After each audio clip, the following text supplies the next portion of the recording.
اللهم صل على سيدنا ومولانا محمد وعلى آل سيدنا ومولانا محمد وبارك وسلم عليه. أعوذ بالله من الشيطان الرجيم. بسم الله الرحمن الرحيم.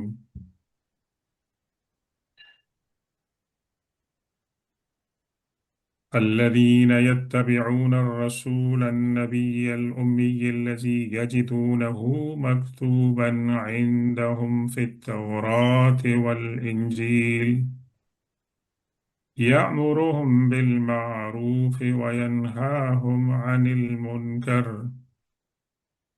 ويحل لهم الطيبات ويحرم عليهم الخبائث. صدق الله مولانا العظيم. وبلغنا رسوله النبي الأمي الأمين الكريم، ونحن على ذلك لمن الشاهدين والشاكرين، والحمد لله رب العالمين. السلام علیکم ورحمۃ اللہ تعالی وبرکاتہ۔ ہمارا آج کا درس سیرت کے عنوان سے آج دوسرا ہے، اور جس طرح کہ ہم نے گزشتہ درس میں مطالعہ کیا تھا ان باتوں کا جو حضور پاک صلی اللہ علیہ وسلم کی ولادت سعادت سے پہلے واقع ہوئی، اور ان واقعات کو عربی زبان میں ارساحات النبوہ کہتے ہیں۔ The precursors, indications are the signs of the prophethood صلی اللہ علیہ وسلم۔ یہ معجزات نہیں ہیں، لیکن ایسے واقعات ہیں جو حضور پاک صلی اللہ علیہ وسلم کی نبوت کی نشانیوں کے طور پر ان کو ریکارڈ کیا گیا ہے اور بیان کیا گیا ہے۔ اور پچھلے درس میں ہم نے مثال کے طور پر جو ابرہہ لشکر لے کے آیا تھا اور اس کو ناکامی ہوئی تھی، وہ اس کا ہم نے ذکر کیا تھا۔ حضرت سلمان فارسی رضی اللہ تعالیٰ عنہ نے جو سفر کیا تھا ایران سے، اور پھر مدینہ پاک میں حضور صلی اللہ علیہ وسلم جب ہجرت کر کے آئے تو وہاں ان کی ملاقات ہوئی تھی۔ تو اس طرح کے جو بھی واقعات آپ کی پیدائش سے پہلے ہوئی ہے ان کو ارحاسات کہتے ہیں۔ اور دوسرا حصہ وہ ہے کہ جو آپ کے اعلان نبوت سے پہلے جو واقعات ہوئی ہیں، تو انشاءاللہ چند ایک کا جو ہم یہاں پر ذکر کرتے ہیں۔ اس میں پہلا جو ہے ذکر ہوگا، جیسے کہ ہم نے گزشتہ درس میں کیا تھا کہ حضرت عبد المطلب کو خواب میں زمزم کی کنویں کی کھدائی کی جو ہے وہ بشارت ہوئی تھی، اور زمزم کا کنواں جیسے کہ ہم نے دیکھا تھا کہ حضرت ابراہیم حضرت اسماعیل علیہ السلام کے بعد کئی نسلوں میں ویزیبل رہا اور فنکشنل رہا، لیکن ایک وقت آیا کہ جب مکہ کے لوگوں نے جو ہے شرک اور بت پرستی انہوں نے شروع کی، اور دیگر خرافات حج اور عمرے اور کعبہ کے بارے میں، تو اللہ تبارک و تعالیٰ نے یہ نعمت ان سے اٹھا لی تھی۔ اور پھر حضور پاک صلی اللہ علیہ وسلم کی ولادت سے پہلے حضرت عبد المطلب کو یہ خواب آیا تھا، اور ہم نے عرض کیا تھا کہ مسلسل 3 راتیں ان کو یہ زمزم کے کنویں کھولنے کی جو ہے وہ ہدایت جو ہے وہ ملتی رہی۔ اس میں چند روایات ہیں جن کا اس واقعے سے تعلق ہے، اور چند کا تعلق اس سے تھوڑا مختلف ہے۔ ایک روایت اس کے بارے میں یہ ہے کہ جب وہ زمزم کے کنویں کی کھدائی کر رہے تھے تو ان کو مشکلات پیش آ رہی تھی، اور اس دوران میں انہوں نے اللہ تعالیٰ سے یہ دعا کی اور منت مانی کہ اگر یہ مشکل حل ہو جاتی ہے تو میں اپنا ایک بیٹا اللہ کی راہ میں قربان کروں گا۔ اور قربان کرنے سے مراد یہاں کیا تھا کہ اس کو اللہ کی راہ میں ذبح کریں گے۔ ایک روایت یہ ہے۔ ایک روایت اس سے مختلف یہ ہے کہ حضرت عبد المطلب نے اللہ تعالیٰ سے یہ دعا کی کہ مجھے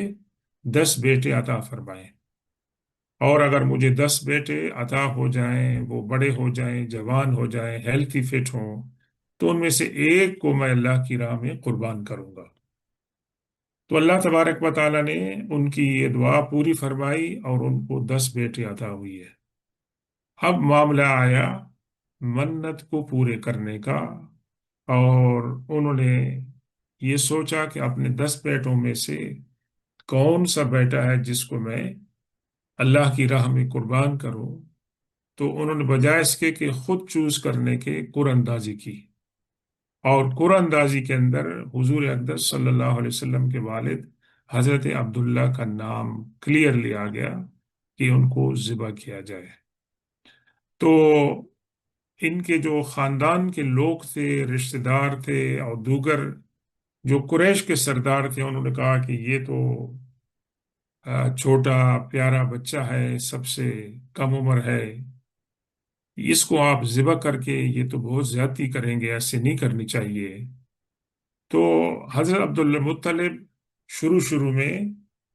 ان لوگوں کی بات کو سننے میں ریلیکٹنٹ تھے، اور انسسٹ کر رہے تھے کہ نہیں، میں نے اللہ سے وعدہ کیا ہے، اور اللہ کے وعدے کو پورا کرنے کے لیے میں اپنی اس منت کو پورا کروں گا، یعنی حضرت عبداللہ کو میں ذبح کروں گا اللہ کی راہ میں، اللہ کی رضا کی خاطر کہ اس نے مجھے 10 بیٹے عطا فرمائے۔ تو چنانچہ کسی نے ان کو سجیسٹ کیا کہ ایک کاہنہ عورت ہے جو ان تمام معاملات میں ان کی مدد کر سکتی ہے، اس کے سامنے یہ معاملہ رکھیں کہ اس کا کیا سلوشن ہے۔ تو اس عورت نے ان سے پوچھا کہ آپ کے ہاں اگر کسی انسان کا قتل ہو جاتا ہے تو اس کی بلڈ منی یعنی خون بہا دیت کتنی ہوتی ہے؟ تو انہوں نے بتایا کہ 10 اونٹ ہوتے ہیں۔ تو اس عورت نے ان سے کہا کہ آپ یہ کریں کہ حضرت عبداللہ کو جو ہے پیش کریں 10 اونٹوں کی قربانی کے مقابلے میں، اور اگر پہلی مرتبہ بھی حضرت عبداللہ کا نام آتا ہے تو پھر آپ کیا کریں کہ 10 اونٹوں کا اضافہ کرتے جائیں، یہاں تک کہ ایک ایسی تعداد آ جائے کہ جس کے اندر حضرت عبداللہ کا نام نہیں آتا ہے، بلکہ اونٹوں کی جو ہے تعداد آتی ہے، تو آپ اس کے بعد جتنے بھی اونٹوں کی تعداد آتی ہے آپ اس اونٹ کی تعداد کو ذبح کر دیں تو یہ ان کا فدیہ ہو جائے گا۔ تو انہوں نے یہ بات سنی اور اس پر عمل کیا، اور 10 10 اونٹ جو ہے وہ بڑھاتے گئے، یہاں تک کہ 100 اونٹ جب انہوں نے کہا تو وہ قرہ جو ہے وہ اونٹوں کے نام پہ نکلا۔ اسی سلسلے میں ایک حدیث پاک اللہ کے رسول صلی اللہ علیہ وسلم کی طرف منسوب کی جاتی ہے، جس میں آپ نے فرمایا ابن الذبیحین، کہ میں بیٹا ہوں کن کا؟ 2 ایسے بابوں کا کہ جو اللہ کی راہ میں ذبح ہونے والے تھے۔ اگرچہ علم حدیث کے کچھ علماء جو ہیں اس روایت کی اوتھنٹسٹی پہ کلام کرتے ہیں، لیکن عام طور سے علماء کے دیگر جو گروپس ہیں اس میں اس کو تسلیم کیا جاتا ہے۔ تو ابن الذبیحین سے مراد یہ لیا جاتا ہے کہ حضرت اسماعیل علیہ السلام، یا بعض روایت میں حضرت اسحاق علیہ السلام، جن کی قربانی حضرت ابراہیم علیہ السلام دینے کے لیے تیار تھے، ایک چونکہ وہ بھی حضور پاک صلی اللہ علیہ وسلم ان کی نسل میں سے ہیں، اور پھر حضور صلی اللہ علیہ وسلم کے اپنے والد گرامی حضرت عبداللہ جو تھے، وہ ان کی قربانی ان کے والد جو ہے وہ پیش کر رہے تھے۔ تو اس لحاظ سے حضور پاک صلی اللہ علیہ وسلم جو ہے کی بات کی طرف یہ منسوب قول ہے کہ میں ابن الذبیحین ہوں، میں 2 ایسے باپوں کا بیٹا ہوں کہ جن کو اللہ کی راہ کے اندر جو ہے وہ ذبح کیا جانا تھا۔ تو اس واقعے کو علماء کرام کہتے ہیں کہ یہ ارساحات النبوہ میں سے ہے، کہ اللہ تبارک و تعالیٰ نے حضور پاک صلی اللہ علیہ وسلم کو بچانا تھا، آپ نے پیدا ہونا تھا حضرت عبداللہ حضرت آمنہ کے شکم مادر میں سے، تو یہ واقعہ اس بات پہ دلالت کرتا ہے کہ حضور پاک صلی اللہ علیہ وسلم نے نبی بننا تھا اور آپ نے پیدا ہونا تھا، کیونکہ حضرت عبداللہ کی جب شادی ہوتی ہے تو وہ چند دن کے بعد وہ سفر پہ روانہ ہو جاتے ہیں، اور ان کی واپسی میں مدینہ میں جو ہے ان کا وہاں پر انتقال ہو جاتا ہے۔ تو علماء کرام اس کو ایک نشانی کے طور پر پیش کرتے ہیں کہ یہ حضور پاک صلی اللہ علیہ وسلم کی نبوت آنی تھی اور آپ نے پیدا ہونا تھا، اس لیے اللہ تبارک و تعالیٰ نے آپ کے والد کو ذبح ہونے سے بچایا۔ اور یہ کہ حضرت عبداللہ کا دنیا میں آنے کا ایک ہی مقصد نظر آتا ہے کہ وہ حضور پاک صلی اللہ علیہ وسلم کی پیدائش ہو، اور اس کے بعد اس مقصد کو پورا کرنے کے بعد وہ اس دنیا سے جو ہے وہ رحلت کر جائیں۔ تو یہ بارکہ ان کا جو ہے نقطہ نظریہ ہے۔ دوسری یہ ہے کہ ایک مشہور حدیث پاک ہے اللہ کے رسول صلی اللہ علیہ وسلم کی اس بارے میں، کہ جس کو آپ کے ایک بڑے صحابی حضرت ساریہ رضی اللہ ارباز بن ساریہ رضی اللہ تعالیٰ عنہ روایت فرماتے ہیں کہ اللہ کے رسول صلی اللہ علیہ وسلم نے فرمایا، انی عبداللہ، میں اللہ تبارک و تعالیٰ کا بندہ ہوں، وخاتم النبیین، اور میں تمام پیغمبروں کا جو چین ہے اس کی اوپر ختم نبوت کی مہر ہوں۔ اور دوسری بات یہ ہے کہ میری نبوت کا جو معاملہ ہے وہ عالم ازل سے ہے، اس طرح کہ حضرت آدم علیہ السلام ابھی اپنے گاڑے میں تھے، اللہ تعالیٰ نے ابھی ان کے اندر روح نہیں پھونکی تھی، ابھی انہوں نے پورے طور پر پیدا ہونا تھا، کہ میں اس سے پہلے اللہ کے علم میں اور اللہ کی پلاننگ میں نبی تھا، اور میں نے آخری نبی کے طور پر بننا تھا۔ اور میں آپ کو اپنا جو معاملہ ہے نبوت کا، رسالت کا، اس کی ابتدا کے بارے میں آپ کو بتانا چاہتا ہوں، اور وہ کیا ہے؟ دعوت ابراہیم، میں نتیجہ ہوں حضرت ابراہیم علیہ السلام کی دعا کا۔ آپ سورہ بقرہ میں پڑھتے ہیں پہلے سپارے کے تقریباً آخر میں، آخری جو دو رکوع ہیں اس کے اندر جب ابراہیم علیہ السلام اور اسماعیل علیہ السلام کعبہ کی دیواریں اٹھاتے ہیں تو دونوں یہ دعا فرماتے ہیں، ربنا وابعث فیہم رسولا منہم یتلو علیہم آیاتک وَيُعَلِّمُهُ الْكِتَابَ وَالْحِکْمَةَ وَيُزَکِّیہم إِنَّکَ أَنْتَ الْعَزِیزُ۔ جب وہ دیواریں اٹھا رہے تھے تو وہ اس وقت اللہ تعالیٰ سے یہ دعا کر رہے تھے کہ اللہ تعالیٰ اس قوم کے اندر میری اولاد میں سے ایک ایسے نبی کو مبعوث فرما کہ جو اس قوم کو جو ہے قرآن کی حکمت کی تعلیم دیں گے اور ان کا تزکیہ نفس کریں گے۔ تو اس لحاظ سے ابراہیم علیہ السلام نے جو دعا فرمائی تھی کعبہ شریف کی دیواروں کو اٹھاتے ہوئے اور اس کی بلڈنگ کرتے ہوئے، اللہ تبارک و تعالیٰ نے ان کی دعا کو قبول فرمایا۔ تو حضور پاک صلی اللہ علیہ وسلم فرماتے ہیں کہ میں نتیجہ ہوں اپنے باپ حضرت ابراہیم اور اسماعیل علیہ السلام کی دعا کا، یہ اس کا اثر تھا کہ اللہ تعالیٰ نے مجھے پیدا فرمایا۔ دوسری بات اللہ کے رسول صلی اللہ علیہ وسلم نے جو بیان فرمائی، قرآن اس کی تصدیق کرتا ہے، وبشارت عیسیٰ، اور یہ کہ میں حضرت عیسیٰ علیہ السلام نے جو بشارت دی تھی اس بشارت کا میں اس کی تعبیر ہوں۔ اور یہ قرآن پاک کے اندر سورہ صف کے اندر جو ہے اس کا ذکر ہے کہ حضرت عیسیٰ علیہ السلام بنی اسرائیل سے خطاب کرتے ہیں کہ میں تورات کی تصدیق کرنے والا، اور میرے بعد ایک نبی آئے گا جس کا نام احمد ہوگا، اس کی آمد کی میں بشارت دے رہا ہوں۔ تو حضور پاک صلی اللہ علیہ وسلم نے فرمایا کہ دوسری بات یہ ہے کہ میں عیسیٰ علیہ السلام نے میرے بارے میں جو بشارت دی تھی میں اس کی تعبیر اور تعویل ہوں۔ اور تیسری بات آپ نے یہ فرمائی، وَرُؤْيَا أُمِّي الَّتِي رَأَتْ حِينَ وَضَعَتْنِي، کہ حضرت آمنہ کو جو خواب آئے تھے حضور پاک صلی اللہ علیہ وسلم جب ان کے بطن اقدس کے اندر حمل کے اندر ٹھہرے، تو انہوں نے خواب دیکھے کہ ان کے جسم سے ایک نور نکلا، ایک روشنی نکلی، اور اس روشنی سے شام کے جو محلات تھے وہ تمام کے تمام جو ہیں وہ روشن ہو گئے۔ اسی سی ملتی جلتی اور بھی روایات ہیں، لیکن یہ کہ بھئی یہ حضور پاک صلی اللہ علیہ وسلم نے یہ جو روایت کی ہے، یہ روایت مستند ہے، معتبر ہے، اور حدیث پاک کی اہم کتابوں کے اندر جو ہے نا اس کا ذکر کیا گیا ہے۔ تیسری بات جو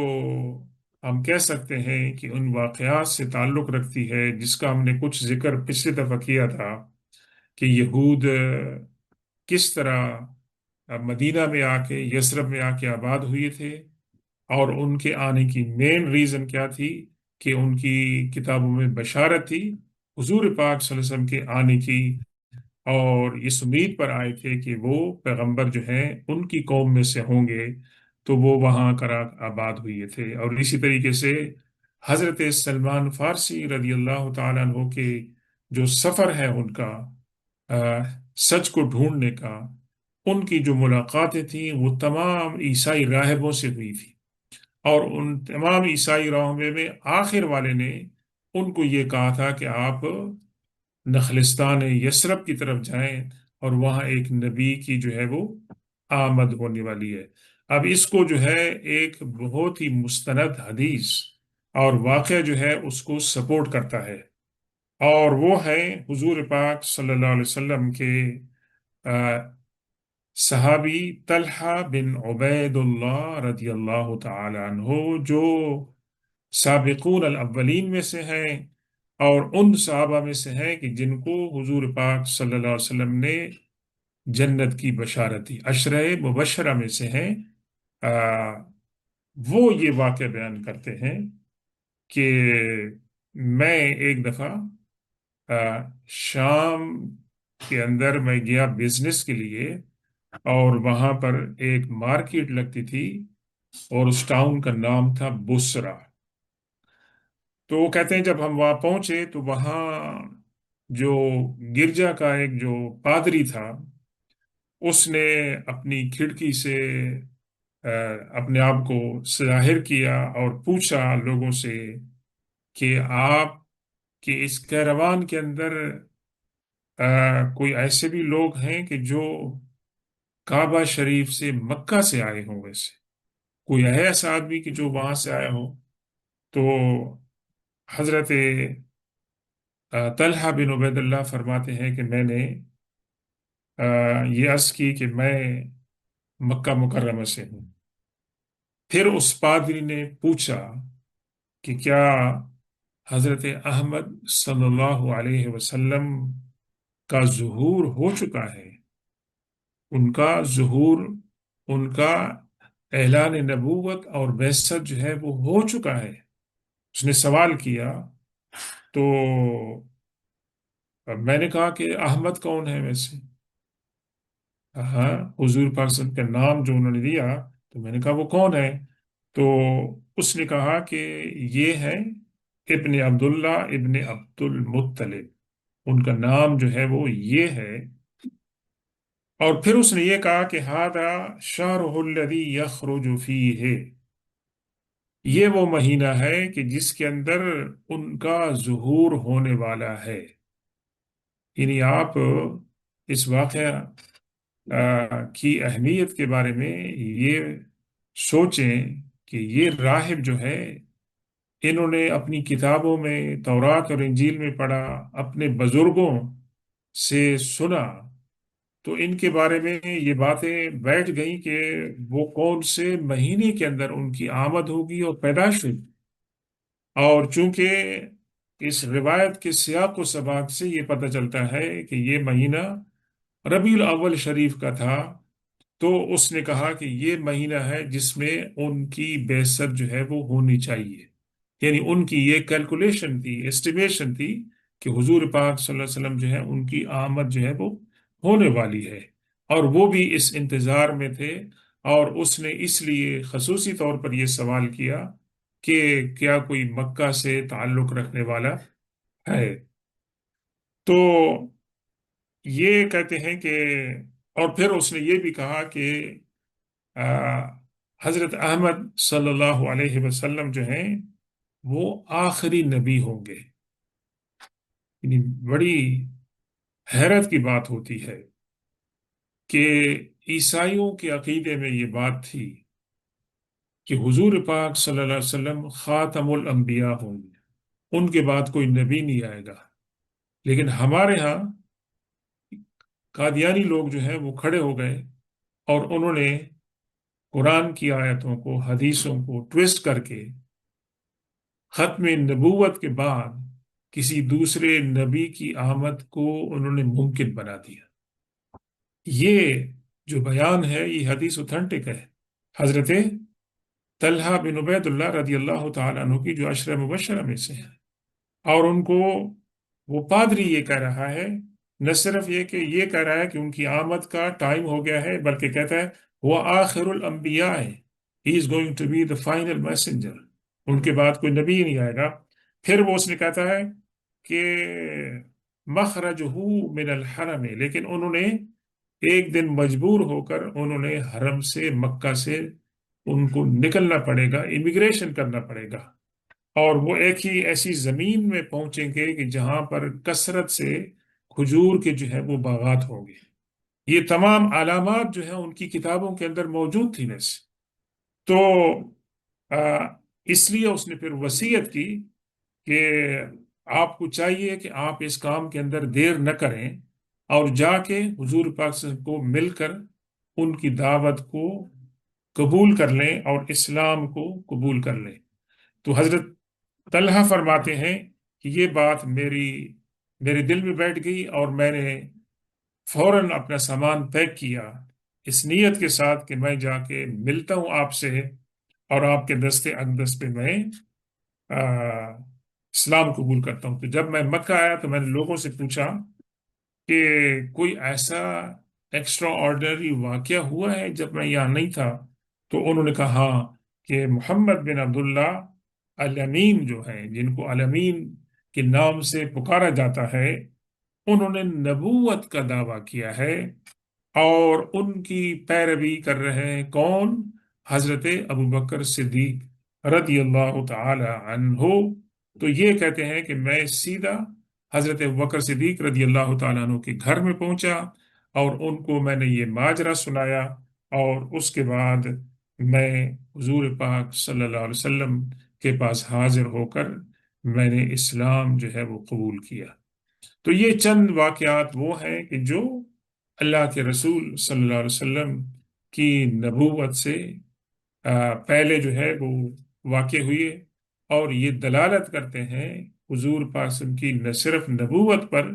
بلکہ آپ کی عظمت پر دلالت کرتے ہیں کہ یہ واقعات کے پیچھے ظاہری طور پر تو نہیں بیان کیا گیا، لیکن سرکمسٹانشل ایویڈنس یہ بتاتا ہے، سیاق و سباق، کہ یہ جو واقعات ہو رہے تھے یہ ان لوگوں کو کہ جو غور و فکر کر سکتے ہیں یا بعد میں آنے والے لوگوں نے ان تمام واقعات کو قرآن و حدیث اور سیرت کی کتابوں کے اندر، تاریخ کی کتابوں کے اندر جب انہوں نے لکھا تو انہوں نے اس کو جوڑا. اور خاص طور پر آ، علامہ ابن کثیر جو ہیں، جنہوں نے سیرت کے موضوع پہ لکھا ہے، اور یہ جو واقعہ میں نے آپ کو بیان کیا ہے حضور صلی اللہ علیہ وسلم کے والد گرامی کے قرآن اندازی نکلنے کا، وہ بھی انہوں نے جو ہے اپنی اس کے اندر جو ہے اس کو انہوں نے لکھا ہے. اور بہت سے واقعات ہیں، مثال کے طور پر حضرت حلیمہ سعدیہ رضی اللہ تعالی عنہا جب حضور پاک صلی اللہ علیہ وسلم کو لینے کے لیے آتی ہیں تو ان کا ہم نے واقعہ پڑھا ہے کہ وہ خود بھی حضور پاک صلی اللہ علیہ وسلم کو کے لیے لینے کے لیے جاتی ہیں تو وہ نہیں لیتی ہیں، کیونکہ وہ کہتے ہیں کہ یہ تو بہت غریب ہے، یتیم ہے، ان سے مجھے کیا ملے گا. لیکن جب انہیں کوئی بھی نہیں ملتا ہے تو وہ حضور پاک صلی اللہ علیہ وسلم کو لے جاتی ہیں خالی ہاتھ جانے سے پہلے، بغیر، اور ان کے حضور پاک صلی اللہ علیہ وسلم کو لے جاتے ہی ان پر اللہ تبارک و تعالیٰ کی طرف سے خیر و برکت جو ہے وہ نازل ہونا شروع ہو جاتا ہے، ان کی جو اونٹنی ہے اس کی رفتار میں تیزی آ جاتی ہے، ان کے گھر کے اندر جو ان کا علاقہ ہے وہاں پر سبزی اور شادابی جو ہے وہ آ جاتی ہے، اور حلیمہ سعدیہ کے اپنے اس کے اندر جو ہے چھاتی کے اندر دودھ جو ہے وہ بھر آتا ہے۔ حضرت عائشہ صدیقہ رضی اللہ تعالی عنہا نے بھی کچھ باتیں اس میں ذکر کی ہیں، ایون دو کہ حضرت عائشہ صدیقہ رضی اللہ تعالیٰ عنہ کی پیدائش بہت عرصے کے بعد ہوئی تھی، لیکن چونکہ انہوں نے بڑوں سے سنا ہوگا تو اس سلسلے میں ان کی ایک مشہور آ، حدیث ہے، اور وہ یہ کہتی ہے کہ حضور پاک صلی اللہ علیہ وسلم کی نبوت کی جو ابتدا ہے، یعنی غار حرا کا واقعہ کوئی اچانک نہیں ہوا،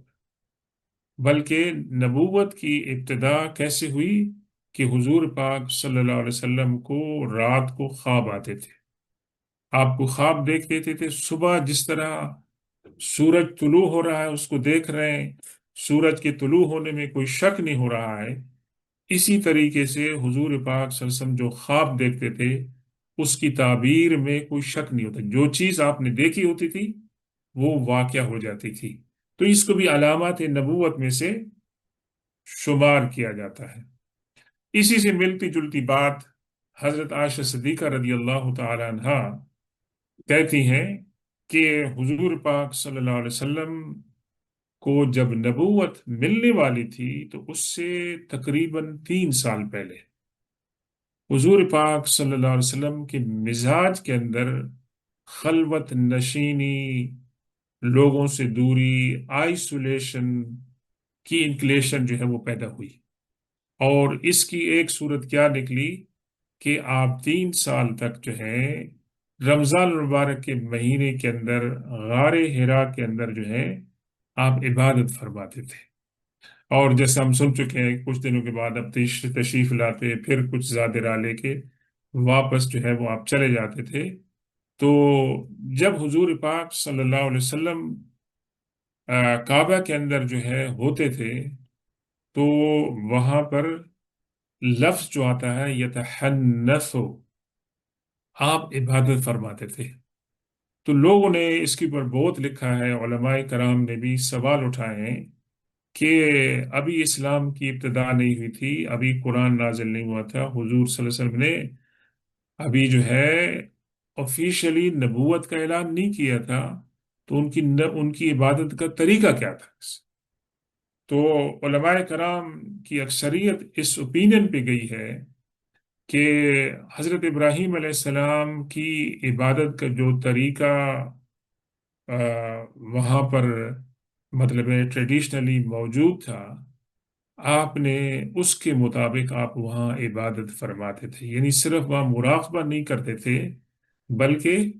آپ وہاں پر عبادت کرتے تھے حضرت ابراہیم علیہ السلام کے طریقے کے مطابق۔ اور اس بات کو یہ بات بہت زیادہ تقویت پہنچاتی ہے کہ جب حضور پاک صلی اللہ علیہ وسلم غار حرا میں ہوتے تھے تو آپ غار حرا سے آپ کی جو نظر تھی وہ کہاں پڑتی تھی؟ کعبہ پہ پڑتی تھی، یعنی آپ نے پوزیشن اپنی ایسی بنائی تھی کہ غار حرا کے اندر آپ بیٹھیں گے تو آپ کی نظر جو ہے کعبہ کے اوپر پڑے گی، تو یہ اس کا مطلب یہ ہے کہ حضور پاک صلی اللہ علیہ وسلم حضرت ابراہیم علیہ السلام کے طریقے کے مطابق عبادت فرماتے تھے۔ اور دوسری بات کیا ہے کہ جب حضور پاک صلی اللہ علیہ وسلم کچھ دنوں کے بعد گھر آنا چاہتے تھے اپنے لیے آرام کر کے، فیملی سے ملاقات کر کے دوبارہ کھانا لینے کے لیے، تو آپ اپنے گھر جانے سے پہلے آپ کعبہ شریف میں جاتے تھے، اور کعبہ شریف کا 7 مرتبہ آپ جو تھے وہ طواف جو ہے وہ آپ فرماتے تھے۔ اچھا، ایک بہت دلچسپ بات اس میں یہ ہے کہ یہ جو حضور پاک صلی اللہ علیہ وسلم کا غار حرا کے اندر